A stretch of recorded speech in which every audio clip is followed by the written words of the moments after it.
Back in 2016, I was just getting started in my coaching business. I was ambitious, all in, ready to transform lives, but my first 6 months, I only made $734. Why?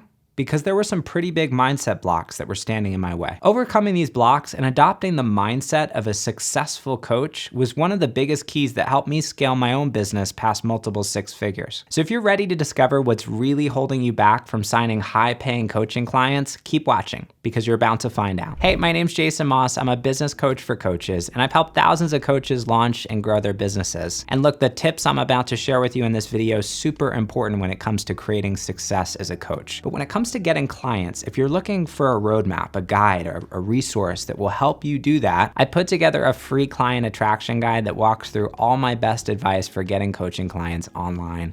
You can get that completely free by clicking the link above or in the description down below. So after helping thousands of coaches all over the world, what I've found is that there are 5 major blocks that hold 99% of coaches back from being able to actually put themselves out there and get clients. And if you can overcome these blocks, you'll be well ahead of most other coaches out there, and it's gonna be so much easier to put yourself out there and start creating success as a coach. So I wanna show you what these 5 blocks are and how you can overcome them in your business so they no longer stand in your way.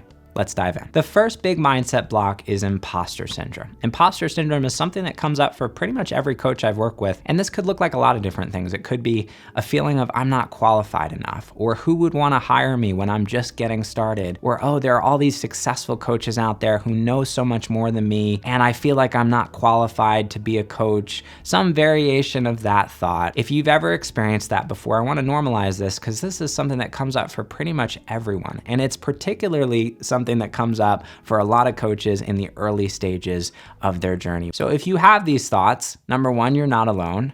Number 2, they don't have to stand in your way. And there are a couple of helpful reframes I've found when it comes to imposter syndrome. The first is that imposter syndrome is often based on a false assumption. If you have an idea that you're not qualified enough, the question I would ask you is, well, what does it mean to be qualified? Do you have to be someone who's been coaching for 20 years in order to help someone? Do you have to be someone who's got XYZ credentials or went to this fancy school to be able to really create value in somebody else's life? And the answer in most cases is no. If you have the tools and the skills to be able to facilitate a transformation in somebody else's life, to be able to help them in some meaningful way, then right now you are more than qualified enough to be doing the work that you want to do. That's not to say that you can't get better at creating those transformations. And of course, over time, you can invest in developing your skills and you're gonna get better just through working with clients. But the truth is most coaches out there are more than qualified enough to be doing what they do. The problem is that we live in a world where there's this idea that in order to be qualified to do something, you have to go and get a degree,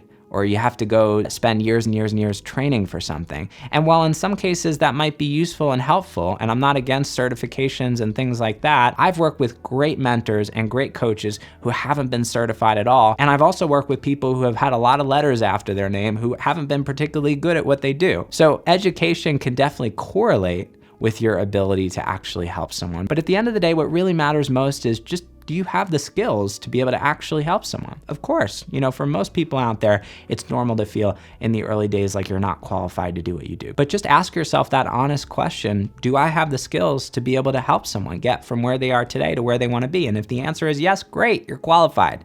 Awesome. The other thing is just because imposter syndrome is there doesn't mean it has to hold you back. I've worked with many coaches who are very successful but have those limiting beliefs, those thoughts that come up from time to time. The only difference between that coach and the coach who never gets off the starting line is that the coaches who are successful see those thoughts, they acknowledge those thoughts. Okay, there's my brain telling me that I'm not qualified to do what I do, and they choose to move forward in the midst of that discomfort anyways. The real power comes not from overcoming imposter syndrome, but learning how to dance with it, recognizing that it can be a partner on your journey. And just because those thoughts are there doesn't mean you can't show up, doesn't mean you can't run an amazing masterclass, doesn't mean you can't create content and put things out there. So don't expect to feel qualified in the early days. Instead, recognize those thoughts are gonna be there. They're a normal part of the journey, and you can continue to move through the process despite what those thoughts might be telling you. That's really where your power lies. The second big mindset block that holds so many coaches back is self-doubt. Now, this is similar to imposter syndrome, but slightly different flavor of limiting belief. This could be, I just feel like I'm not capable of creating a successful business. Or I look at other people out there who are successful and I feel like they have qualities that I don't. So I have this idea that I'm not capable of creating success because XYZ. You could plug in whatever you want in that blank. And I've heard pretty much everything. I don't feel like I can be successful because I'm an introvert. Welcome to the club, by the way. I'm also an introvert. And the idea of recording trainings like this used to be crazy. Like, I am the guy who would love to just be locked in his room, like reading a book all day. I am not the person who's like the Tony Robbins on stage. And I've been able to build a very successful business despite what many would consider a flaw that maybe doesn't make me a good fit to be a coach. I don't feel like I can be successful because I've never launched a business before, or I don't have any experience with marketing or sales. So many coaches out there start their businesses in exactly the same place. I'm thinking about my partner, Kimberly, who when we first started dating, she was a couple months after that, she started a coaching business and was able to leave her 9-to-5 and make a little over $60,000 in a little over her first year. She didn't have any background in marketing or sales. She was a social worker working at a hospital in Los Angeles. Of course, it's possible for you to succeed. Marketing and sales are skills, just like anything else. And so you can learn them with the right education and right practice. And it's not going to happen overnight. These are not things that anyone's born with. I didn't show up one day out of the womb like knowing how to be a great marketer. It was something that I learned over time. So some flavor of self-doubt is super normal. It comes up for pretty much every coach I've worked with on the journey in all different ways, depending on who you are and your background. One of the things that I found most helpful to be able to kind of tease out the self-doubt and start to overcome it is belief work. So there's a mentor coach out there. Her name's Byron Katie, who I love. She has a process called The Work. It's a series of 4 questions that you can ask yourself. And if you take a limiting belief or a thought that might be holding you back, it's a way of challenging that thought and starting to break it down in your mind. So for example, you could take a thought like, well, I don't think I'm gonna succeed in business because I don't have any marketing skills. You just take that thought and you can go through this process, this 4-step process that she outlines. And one of the first questions is it true? Is that actually true? How often do we think thoughts and we just don't ask ourselves, like, is that actually true? Is it true that just because you don't have any marketing experience, you're not gonna be successful at business? Well, could you find one example out there of someone else out there in the world who started a business before they had any marketing experience and learned how to market and then was successful? Well, if we can find one example of that, then that disproves the belief. You can start to tease out these thoughts and do this work, and over time we can start to break down some of the limiting beliefs and the self-doubt that are holding you back. This is one of the biggest keys. Doing this internal work is one of the biggest things that's actually going to help you overcome those roadblocks and barriers so you can start moving forward and making progress more easily in your coaching business. Third big mindset block: what will others think? I hear this all the time from my clients, and it comes up in all different ways, usually around social media and showing up and sharing what you do with the world. Super normal to have some blocks around this. And a lot of people are hesitant to show up and talk about what they do, especially, for example, if you have a social media following, maybe it's your friends and your family, and maybe you've been seen in a certain way by them, or you think you're being seen in a certain way by them. Maybe you had a former job and you're making a transition now into coaching, and you're afraid to show up and just say, hey, here's what I'm doing now. Like, what are other people gonna think? Maybe they're gonna think I'm throwing my career away, or what are my parents gonna think, or what's my uncle gonna think on Facebook, whatever it is. This is super normal. It comes up all the time. The most helpful reframe that I found here, well, there's a couple of them. Number one is just getting out of this self-focused mindset. When you're super worried about what other people are thinking of you, it's a very self-focused place to be. And I'm not throwing you under the bus. We all get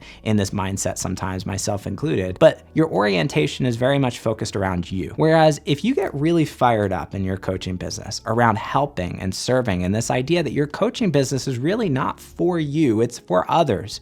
It's because you have something really important to share that's gonna help make other people's lives better. When you can get really excited about that and shift your focus from self to other. Now, marketing and promotion is not about you. It's not about you showing up and talking about yourself. It's saying, hey, I've got this incredible transformation that I'm offering to the world. And if you're someone who's struggling with X, Y, and Z, this is a path to be able to get relief and to be able to create the life that you really want. This is what marketing is. And when you can get excited about this, that orientation will help you overcome some of those challenging thoughts around, like, what are other people gonna think? Because you're just not super focused on it. It's like, I don't care. I'm here to do the work that I'm here to do. I don't care what other people think about it. Who cares what my uncle thinks on Facebook? I got like thousands of people that I'm here to help. And the only way that I can help them is if they know that I exist. And so I'm not doing them any favors by not talking about it. So that's the first thing. The second thing is people don't care about you nearly as much as you think. Like you and me, most people are walking around thinking about themselves. And most people are not like, what is Susie saying on Facebook? And oh, I'm so excited about what the next post is that she's gonna care. People don't really care. And so personal example for me, when I started coaching back in 2016, I was helping musicians. And I built a 6-figure business helping musicians learn how to record and mix their own music. And then after a couple of years of that, I was like, I kind of wanna do something different. And so I transitioned into business coaching. And one day, I showed up on social media and I was just like, hey, I'm a business coach now. And I was worried about that a little bit. I was like, okay, well, what are my existing people gonna think? What are they gonna say? I've got all these followers who know me as this person who's doing music. And what I found was no one cared. Like, I just started showing up one day and talking about something different. It was fine. I think I had like one person comment who was just like, hey, I thought you did music. Like, what happened? No one cared. And this is just like the truth. This is what happens for so many people. It's like, we're so worried about what people think, but really at the end of the day, no one's paying attention. Like, no one's really concerned about you and what you're doing. Like, they're more concerned about themselves, just like you're concerned about yourself, just like I'm concerned about myself. It's the same thing. 90% of our thoughts have to do with us, not you. So when you can kind of just remember that, it allows you to release the pressure and you can start showing up and just doing your thing and not being so worried about what other people are gonna think. Fourth big mindset block, overthinking, analysis paralysis. Oh man, if there's one thing that has held me back more than anything else on my journey, it's this. I am a classic overthinker. I'm someone who loves getting lost in the weeds and the details, and especially in the early stages of my coaching business, this was something that really held me back. What I found over time in launching and growing multiple different businesses and different niches is that I'm pretty bad at predicting what things are gonna work and what things aren't, and what's gonna land and connect with people and what isn't. When I first started my business coaching business, I thought I was gonna be an alignment coach. I thought I was gonna help people, build businesses that were more aligned so that they could, enjoy what they were doing on a deeper level. And yet when I actually went out there and I started having conversations and talking to other coaches and saying, hey, what are you struggling with? And what are the challenges that you're experiencing? What do you really want? 9 times out of 10, people said, I just need clients. So I was like, well, okay, I guess I was kind of wrong. That doesn't really feel like, that alignment piece doesn't really feel like it's a big priority for people. Let me focus on this other piece and helping people get clients instead. So what I've learned over time is rather than spending so much time overthinking every decision and trying to get it all right in isolation and locking myself in my office and trying to come up with the perfect niche and the perfect offer and the perfect thing, it's far better to take action and to put myself out there when I'm not sure, when I don't have clarity. And through that collaborative process of engaging with the people that I'm here to serve, the people that I want to connect with and reach and sell to, and understanding more about what's landing and what isn't for them and what they want and what they don't, that has helped me hone in on what works. It doesn't happen through thinking. And I think this is probably the biggest shift that so many new coaches need to make, because we have this idea that we're just gonna think our way to the right answer. It doesn't work like that.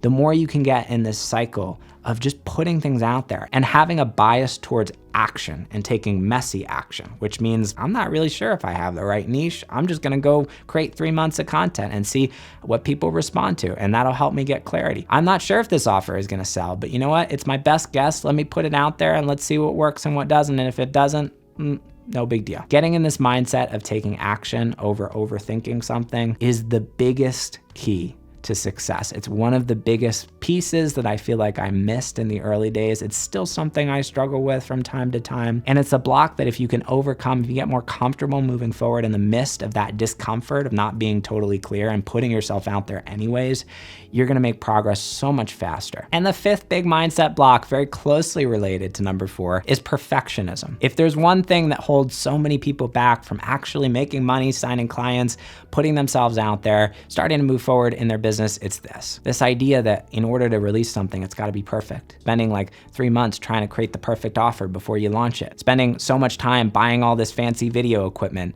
and you're trying to come up with a perfect setup before you just start recording. Spending all this time, trying to perfect every single social media post, spending like 3 hours writing a piece of content before you put it out there. This will slow you down more than anything else. And we all kind of know this like on an intellectual level, right? But the game of perfection is a trap. It's a trap in your coaching business. And the reason it's a trap is because a lot of time is wasted through this process of perfecting things that don't actually really land and resonate with people. What I've found over time is that there's very little correlation between the stuff that I spend a lot of time on and the stuff that I spend a little time on and the way that it actually impacts my audience. I can write a post in 10 minutes and put it out there into the world and people could love it. And I could spend this, 10 times the amount of time writing a piece of content and put it out. And people are like, oh yeah, okay, didn't really land and resonate. What people really care about is value. They care about what's valuable and useful to them. And so your job as a coach is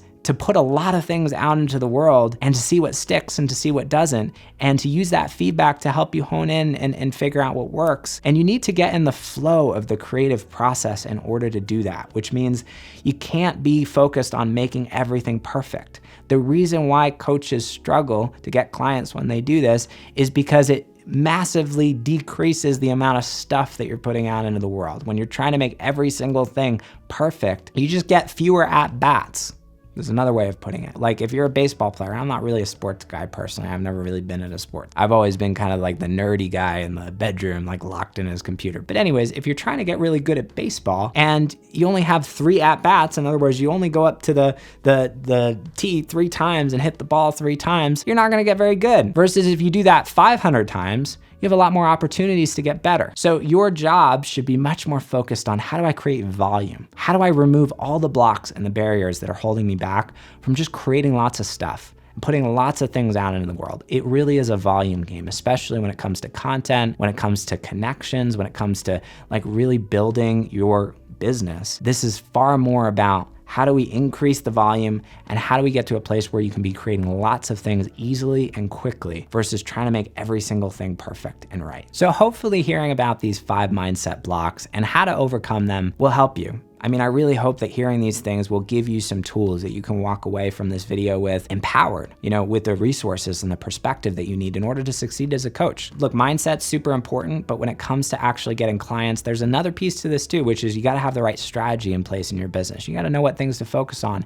in order to really move the needle when it comes to getting clients online. And so if you wanna know what things to focus on in your business in order to do that, in order to sign 2, 3, 4 high-paying clients month after month after month in your business, I put together a free client attraction guide that walks through all those details, my proven process that will work for you if you apply it. It's really good stuff. I'd love to share this with you. Completely free. You can just click the link above or in the description down below to go check that out now. If you love this video, you're definitely gonna love that one too. So click the link on the screen to go check that out, and I'll see you in the next video.